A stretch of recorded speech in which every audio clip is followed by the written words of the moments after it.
괜찮으신 것에 대해서 우리가 기도해 왔는데 급작스럽게 영안이 심해지셔서 그 가운데서 소천하셨습니다. 김혜숙 권사님의 가정을 위해서 또 유족들에게 하나님의 위로와 평강이 임하시기를, 또 장례 전사에도 하나님께서 함께하여 주시기를 기도해 주시기 바랍니다. 우리 장로님께서 기도하신 그 내용과 같이 이번 주에는 우리나라가 일제강점기로부터 해방된 그런 날을 기념하는 8.15 광복절이 되어 있습니다. 일제강점기에 봉오동이라는 그런 지역에서, 그리고 또 청산리에서 일본군과 전투를 했던 그런 독립영웅인 독립운동가 홍범도 장군, 우리 어린 친구들은 잘 모르시겠지만 이름을 많이 들어보셨죠? 제가 얼마 전에 이 항일 독립운동에 관한 글을 읽어볼 기회가 있었습니다. 만주와 연해주에 살던 많은 그 동포들이 1937년도 스탈린에 의해서 강제로 이 터전을 빼앗기고 중앙아시아로 이주하게 된 그런 내용의 그 글이었는데, 그 중에는 여러 독립운동을 하시던 분들이 포함이 되어 있습니다. 항일 무장운동을 하던 유명한 그런 독립운동가 장군인 홍범도 장군도 그들 중에 함께 있었는데, 그 말년에는 카자흐스탄으로 강제 이주되어서 그곳에서 극장의 수위로 그리고 공장 노동자로 일하다가 그토록 이렇게 바라던 조국의 광복을 보지 못하고 1943년에 일생을 마감했다라는 이야기를 제가 읽었습니다. 얼마나 이 조국 땅이 그리웠겠습니까? 목숨을 걸고 일본군과 싸웠는데 조국의 광복을 다 기다리지 못하고 그 이국 땅에서 숨을 거둘 때에 그 세상을 마감한 그 독립운동가들의 그 애절한 마음을 그 글들을 통해서 읽을 수 있었습니다. 이와 같이 자기의 터전을 떠나서 강제로 거주지를 옮겨간 일이 우리가 읽는 성경 가운데도 있습니다. 바벨론에게 멸망당한 유다, 남쪽 왕국 유다에 이르는데 세 차례의 바벨론의 침공으로 인해서 많은 유대인들이 바벨론으로 잡혀가고 곳에 거하게 되었습니다. 오늘 저희가 읽은 그 에스겔서의 선지자인 에스겔도 그런 사람들 중에 한 사람이었습니다. 바벨론으로 잡혀온 지 5년 되는 그때에 선지자로 부름을 받아서 남유다가 멸망하기 6년 전쯤에 하나님의 말씀을 그가 포로로 잡혀온 그 백성들에게 전하는 역할을 했습니다. 아직 남유다는 망하지 않았고 그 땅에서 예레미야 선지자가 하나님의 말씀을 그 백성들에게 전할 때 포로로 잡혀온 백성들에게는 하나님이 에스겔 선지자를 통해서 말씀하시고 하나님의 뜻을 드러내시는 것이었습니다. 고향을 떠나서 산다는 것이 얼마나 힘든 일입니까? 우리 이 자리에 계신 또 여러 어른들 시감씨 고향을 떠나서 이국 땅에서 사시는 일이 얼마나 힘든 일입니까? 그런데 고향을 떠나는 것도 힘들지만 정복당한 나라의 피정복민으로 포로로 잡혀와서 이 사는 일은 쉬운 일이, 눅눅한 일이 아니었습니다. 그럼에도 불구하고 잡혀온 그 유대인들은 고국 땅에서 있어지는 일에 마음을 쓰고 관심을 가지고 참 이 소식을 듣는 것입니다. 하나님은 이러한 그 백성들에게 그 잘못과 또 하나님 앞에 범죄한 것으로 인해서 당하는 심판, 징계를 받아들일 것을 이 에스겔 선지자를 통해서, 예레미야 선지자를 통해서 말씀하고 있는 것입니다. 두 차례의 바벨론의 침략을 받았습니다. 왕은 폐위되고 많은 왕족과 귀족들, 많은 기술자들이 바벨론으로 잡혀갔습니다. 한 나라에 두 번씩이나 국가적으로 큰 일을 당했습니다. 요즘 같은 시대면 사람들이 뭐라고 말하겠습니까? 대통령이 잘못해서, 아니면 유정자들이 잘못해서, 아니면 그 정부 부처 관계자들이 잘못해서 우리나라에 이런 어려운 일들이 생기는구나. 누군가는 그 책임지는 사람을 두고 말하고 원망할 것입니다. 이런 위기 상황 속에서 이스라엘 사람들도 예외는 아니었습니다. 그 사람들이 그 원인을 생각하는 것입니다. 이 당시의 사람들은 오늘 저희가 다 읽지 않았지만 주중에 읽어오시라고 말씀드린 에스겔서 18장 말씀을 보게 되면 2절에 아버지가 신포도를 먹으면 아들의 이가 시리다 하는 그런 이야기를 하는 것입니다. 무슨 말입니까? 아버지가 죄를 지었는데 죄를 범하지 않는 그 아들이 심판을 당하는 것이 당연하다, 이렇게 말하고 생각하는 것입니다. 남유다 사람들은 자기들이 당한 이 어려움이 자기들의 죄 때문이 아니라 자기들의 조상이 앞서 지은 죄 때문에 우리가 이런 일을 당하고 있다 생각을 하는 것입니다. 자기들은 죄가 없는데, 자신들은 그렇게 큰 어려움을 당할 정도로 죄진 것이 없는데 하나님의 징계와 심판이 있다, 이렇게 이야기하고 생각하는 것입니다. 사랑하는 성도 여러분, 어떻게 생각하십니까? 아버지가 죄를 지었는데 그 아들이 형벌을 받고 있어요.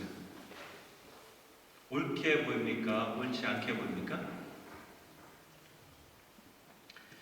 부모님이 돌아가시면 그 유산이 자녀들에게 이전되는 제도가 있죠? 상속이라는 제도입니다. 부모님의 소유가 자녀들에게 남겨져서 그것을 잘 사용하면 참 좋은 일일 거예요. 그러나 상속은 부모의 재산, 소유만 전달되는 것이 아닙니다. 부모님이 빚을 많이 지고 돌아가시면 그 부채도 자녀들에게 돌아오는 것이 상속이에요. 부모님께서 유산을 남겨주시면 참으로 좋겠지만 어떻습니까? 부모가 부채를 남겨주면 좋아할 자녀가 있습니까? 없습니까? 내가 빚진 것도 아닌데 내가 빚을 갚아야 된다는 것을 말할 때에 내가 그것을 왜 갚아야 됩니까? 이 강하게 항변할 것입니다. 다행히도 이 상속제도는 부채의 경우는 또 부채의 경우도 재산의 경우도 상속을 포기할 수 있어요. 그러니까 이 상속은 그런 제도라도 있는데 이스라엘 백성들에게 아버지가 죄를 지어서 자기들이 심판을 당한다 하는 이런 내용은 불합리하고 옳지 않게 보이는 일, 그 사람들은 마땅하다 이렇게 생각을 하고 자기들은 죄를 짓지 않았는데 그만한 죄가 없는데 조상 때문에 심판을 당하고 있다 이렇게 말하는 것입니다. 그런데 이렇게 그들이 생각하는 이유는 하나님의 말씀을 오해했기 때문에 그렇습니다. 출애굽기 20장 5절 말씀을 보게 되면 하나님께서 그 모세를 통해서 이스라엘 백성들에게 주신 십계명의 내용이 기록이 되어 있습니다. 십계명의 2계명을 말씀하시면서 부가적으로 하나님은 질투하는 하나님인즉 나를 미워하는 자의 죄를 갚되 아비로부터 3, 4대까지 이르게 하거니와 하는 말씀이 기록이 되어 있습니다. 이 말씀은 그만큼 하나님을 섬기는데 우상으로 잘못된 방법으로 하나님을 섬기는 것을 이렇게 참으로 싫어하신다는 것을 강조해서 하신 말씀입니다. 그러나 유대인들은 아버지의 죄가 3, 4대 자녀들에게 전해지고 그로 인해서 죄의 형벌을 받는다고 생각을 한 것입니다. 우리 한국 사람들 사회에도 그런 말 비슷한 게 있죠? 잘 되면 누구 탓이에요? 잘 되면 내 탓이에요. 내 탓이고 잘못되면 뭐예요? 조상 탓이라는 그런 잘못된 말들이 있습니다. 사람은 항상 자기 잘못을 인정하지 못하고 남의 탓으로 돌리려고 하는 그런 성향을 가지고 있습니다. 예수님께서 말씀하신 것처럼 내 속에 있는, 내 눈에 있는 들보는 보지 못하고 다른 사람 눈에 있는 티끌은 크게 보여서 그것을 지적을 하는 것입니다. 우리 주일학교 그 공과 시간에 있었던 일입니다. 이 주일학교 아이들도 어른들하고 같이 에스겔서 말씀을 읽어가는데 선생님이 이렇게 물었어요. 공과를 공부하면서 선생님이 우리 친구들 우리가 지은 죄들을 한번 이야기해 볼까요? 예를 들면 친구를 미워했다든가 죄가 있으면 우리 한 번씩 하나씩 얘기해 봅시다. 이렇게 얘기를 했어요. 그런데 아이들이 어느 누구도 나는 그런 죄를 짓지 않았는데요. 이렇게 이야기하는 거예요. 저는 그런 거 하지 않았어요. 이렇게 얘기해요. 근데 이 한 아이가 조심스럽게 살며시 저요 이렇게 손을 드는 것입니다. 그러면서 하는 얘기가 실제 있었던 일이에요. 천진난만한 얼굴로 제 누나의 죄를 하나 알고 있는데요. 누나가 엄마한테 거짓말을 했어요. 네, 실제 군가 시간에 이 얘기를 듣고 참 이 어린아이들은 그렇게 생각할 수 있구나. 내 죄는 잘 생각나지 않는데 누나, 다른 친구, 형들의 지은 죄는 잘 보이는 거. 어린 아이들이 그런 습성을 가지고 있구나 하는 것을 제가 듣게 되었습니다. 근데 어때요? 어린애들만 그렇겠습니까? 우리도 그렇겠습니까? 사실 잘 보게 되면 우리 자신도 그렇다는 것입니다. 자기 자신은 자기의 죄에 대해서는 잘 느끼지 못하고 남의 죄에 대해서는 더 크고 민감하게 우리가 인식하고 반응하는 것이 우리의 모습이고 우리의 마음이다라는 것을 이 어린아이들 모습을 보면 우리가 알 수 있습니다. 이렇게 이제 생각하는 이스라엘 사람들에 대해서 하나님께서 5절로 18절 말씀에 예를 들어서 이 이스라엘 사람들과 이야기를 하십니다. 하나의 반론을 이야기하시는데 예를 드십니다. 한 사람이 있는데 그 사람이 의로워서 하나님의 율법과 의를 따라서 행하고 하나님의 율법을 지켜서 진실하게 행한다고 하자. 그 사람은 의인이니 아니니? 의인이니까 그는 정녕 자기가 행한 그 행위를 따라서 하나님의 를 따라 살았으니 그가 정녕 살 것이다. 이렇게 말씀하시는 거예요. 그런데 그 의로운 사람이 아들을 낳았다고 하자 그 아들은 아버지와 반대로 선은 하나도 행하지 않고 악을 행했다. 이 모든 가증한 일을 행했으니 그는 자기가 지은 죄 때문에 정녕 죽을 것이다. 이렇게 말씀하시는 것입니다. 그런데 또 악한 일을 행한 그 아들이 다시 아들을 낳았다고 하자 그가 그 아버지가 행한 모든 죄를 보고 두려워하는 마음이 생기고 또 그 마음 때문에 그 악을 그대로 행하지 않고 하나님의 율법을 지키며 살았다고 하자 어찌 되겠는가? 그 사람은 아버지의 죄악으로 죽지 않고 정녕 그는 살게 될 것이다. 하나님이 이렇게 말씀하시는 것입니다. 이스라엘 백성들이 하나님의 말씀을 오해해서 참 조상의 지은 죄 때문에 3, 4대가 그것으로 인해서 징벌받고 그 하나님의 징계를 받는다고 생각하는 것에 대해서 하나님은 그 당대에 그들의 지은 죄 때문에 하나님이 심판하시고 분명히 징계하신다는 것을 말씀하고 있습니다. 그래서 이전에도 하나님이 에스겔서에서 말씀하신 때에 그 시대에 유다가 패역한 그 시대에 당대의 의인이었던 노아와 다니엘과 욥이 있을지라도 그 사람이 자기는 구원할지 몰라도 다른 사람은 구원하지 못한다 라고 말씀하셨습니다. 근데 이 하나님이 이렇게 말씀하시는데 유대 사람들은 이렇게 생각하는 거예요. 하나님이 일하시는 방법이 옳지 않고 공평하지 않다 이렇게 말하는 것입니다. 이에 대해 왜 그 아들이 아버지의 죄에 대해서 벌을 받지 않느냐 19절에 이렇게 그 사람들이 계속해서 하나님 앞에 말하는 것입니다. 이런 생각에 대해서 하나님은 21절, 22절 말씀에 이렇게 말씀하고 있습니다. 악인이 그 행한 모든 죄에서 돌이켜 떠나 내 모든 율례를 지키고 법과 의를 행하면 정령 살고 죽지 아니할 것이라. 그 범죄한 것이 하나도 기억됨이 되지 아니하리니 그 행한 의로 인하여 살리라. 그리고 25절, 29절에 이스라엘의 족속아 내가 내 길이 어찌 공평치 아니하냐 너희 길이 공평치 않은 것이 아니냐 이렇게 하나님이 책망하시고 말씀하고 있습니다. 아버지의 영혼도 아들의 영혼도 모든 영혼이 다 내게 속한지라 범죄하는 그 영혼이 내 앞에서 죽는다. 자기의 피가 자기로 돌아갈 것이다. 이것을 분명히 말씀하고 있습니다. 우리가 우리 자녀들을 키우고 있습니다.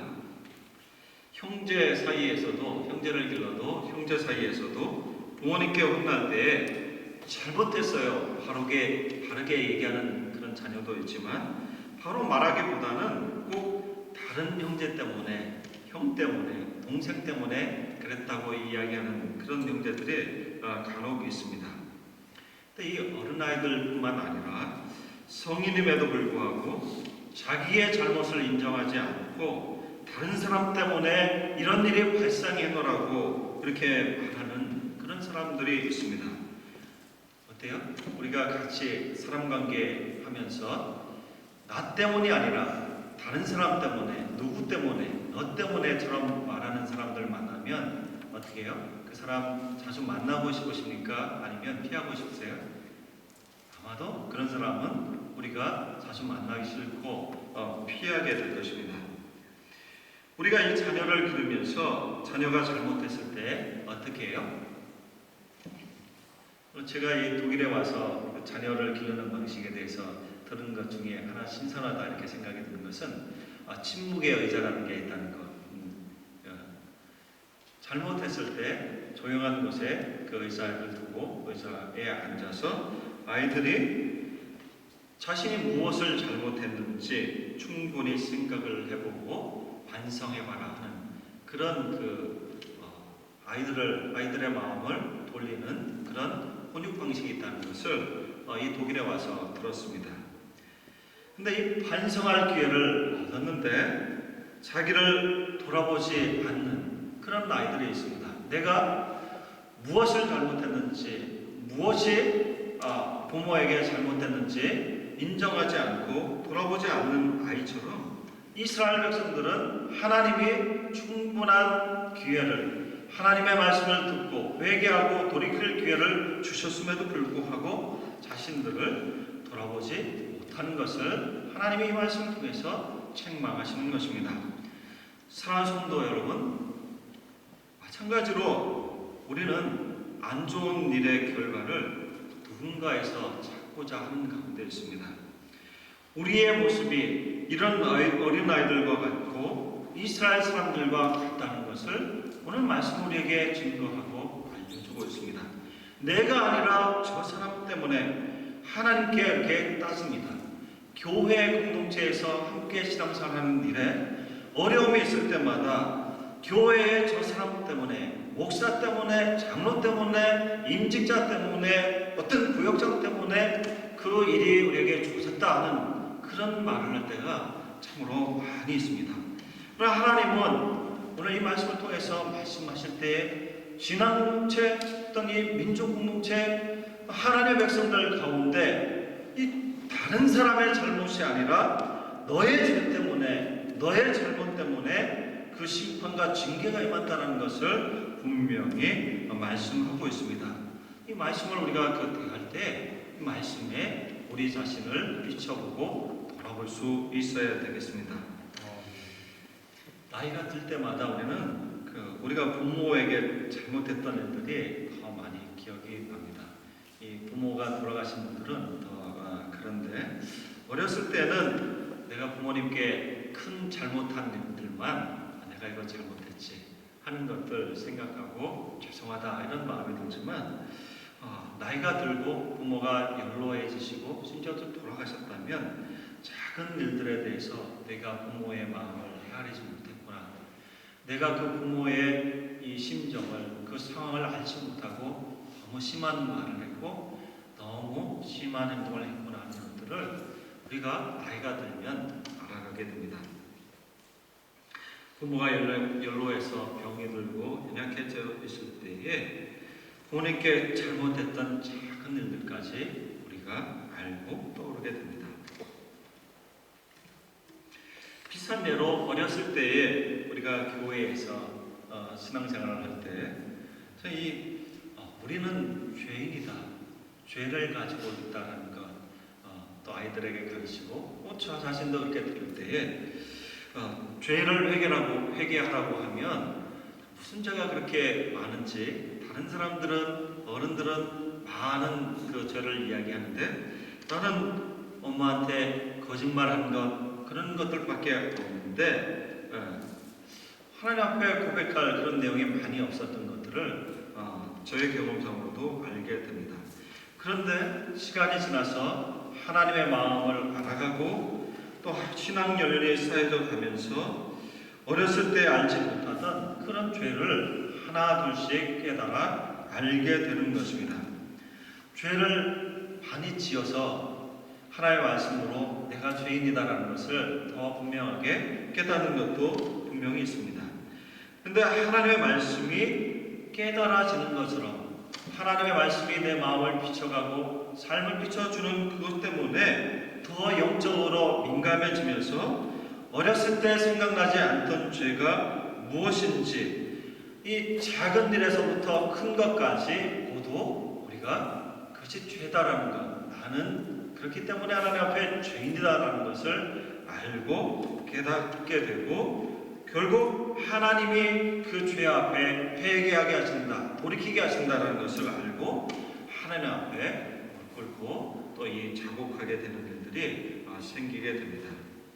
신앙이 어렸을 때에, 연약했을 때에 깨닫지 못했던 죄들이 신앙생활을 하면서 하나님의 말씀을 알아가면서 하나님의 말씀의 지배를 받으면서 성령의 인도하심을 받으면서 깨닫고 회개하게 됩니다. 내가 어떤 존재인지를 비로소 잘 알고 분명히 성장하는 그런 일들이 성도에게 있게 됩니다. 사랑하는 성도 여러분, 오늘 이 말씀을 우리가 대할 때 우리는 하나님 앞에서 우리의 죄악과 잘못을 솔직히 인정하고 하나님 앞에 무릎 꿇고 있는지 우리의 모습을 돌아보시길 바랍니다. 우리가 어린 나이의 때와 같이 더 이상 머물러 있어는 안 되는 것입니다.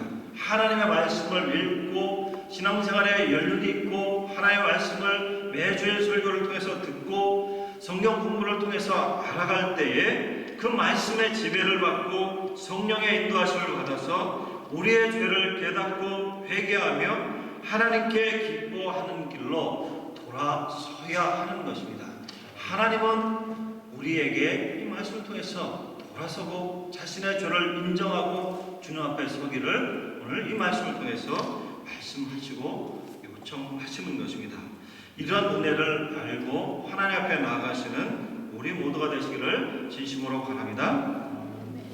이런 말씀을 하시는 하나님이 진정으로 무엇을 원하시는가를 이 이후에 그 후반부의 말씀이 말씀하고 있습니다.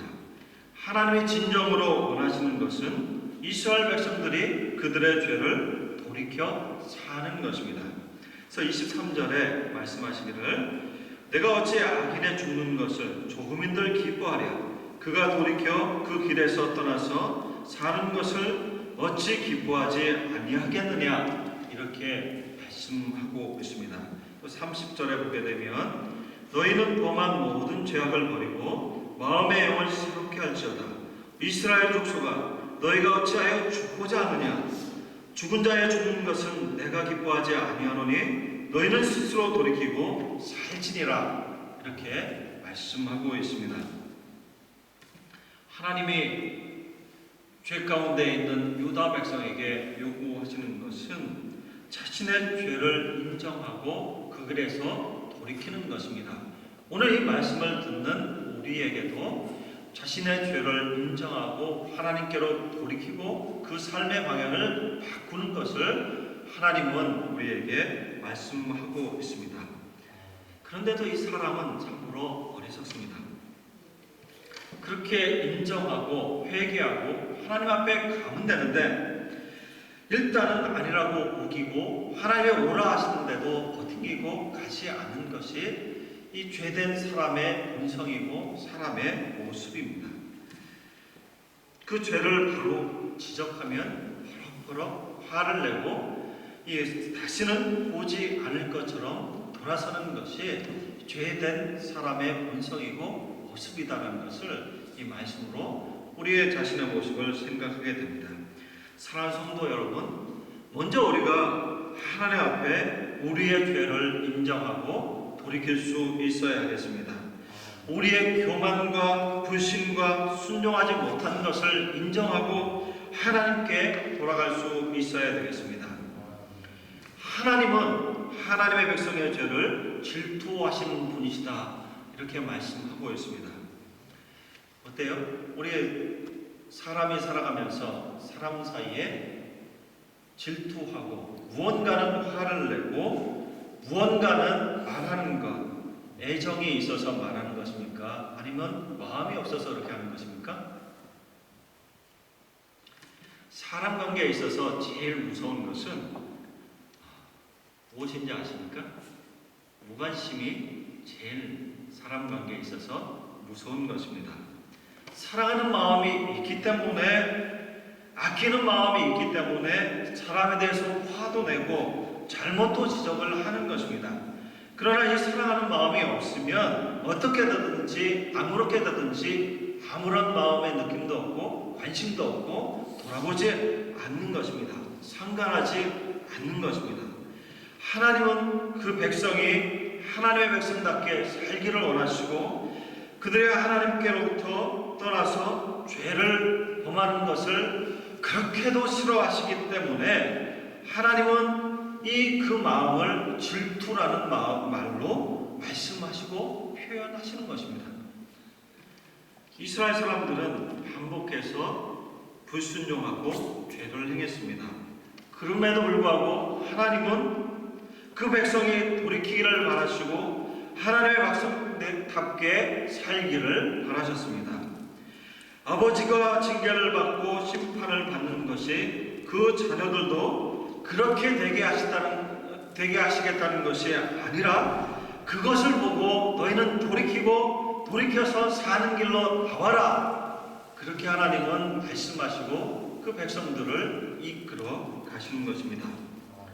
사랑하는 성도 여러분, 오늘 이 말씀을 통해서 우리는 우리 자신의 모습을 우선 돌아보아야 됩니다. 우리 자신이 하나님께로부터 얼마나 멀리 떨어져 있는지, 하나님 앞에서 얼마나 비껴나 있는지 우리 자신을 먼저 돌아볼 수 있어야 되겠습니다. 사랑하는 성도 여러분, 오늘도 하나님 앞에 돌아와라, 너희가 어찌 죽고자 하느냐 하는 그 하나님의 절절한 마음을 우리 이 말씀을 통해서 헤아리시기를 바랍니다. 하나님은 오늘도 하나님을 알지 못하는 그 사람이 하나님 앞에 돌이시기를 바라고, 하나님을 믿는 성도가 그 마음이 멀어졌을 때 하나님 앞에 돌아서고 주님 앞에 나오시기를 오늘도 그 백성에게 원하고 바라고 계신다는 것을 오늘 이 말씀을 통해서 말씀하고 있습니다.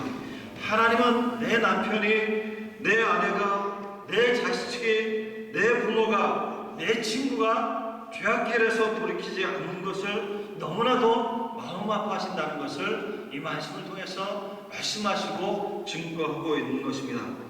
우리가 그들에게 하나님의 말씀을 전달하는 그런 통로가 되어야 됩니다. 내 자신이 하나님 앞에 돌아가고 내 자신을 통해서 하나님을 알지 못하고 하나님 앞에 돌아오지 못하는 그가 하나님 앞에 나올 수 있도록 우리는 하나님의 통로가 되어야 된다는 것을 이 말씀이 우리에게 말씀하고 있습니다. 방탕한 아들이 돌아오기를 기다리며 맨발로 나가서 맞이하는 그 아버지처럼, 잃어버린 양 한 마리를 찾아서 기뻐하는 목자처럼 하나님은 오늘도 그 영혼들을 찾으시고 기다리십니다. 우리를 통해서 그들에게 하나님의 사랑을 전하기를 원하십니다. 우리 모두가 이 하나님의 마음을 알아서 그 마음을 전하고 하나님이 일하시는 통로가 되고 쓰임받기를 주님의 이름으로 축원합니다. 함께 기도하겠습니다. 하나님 아버지 감사합니다. 오늘 말씀을 통해서 참 우리가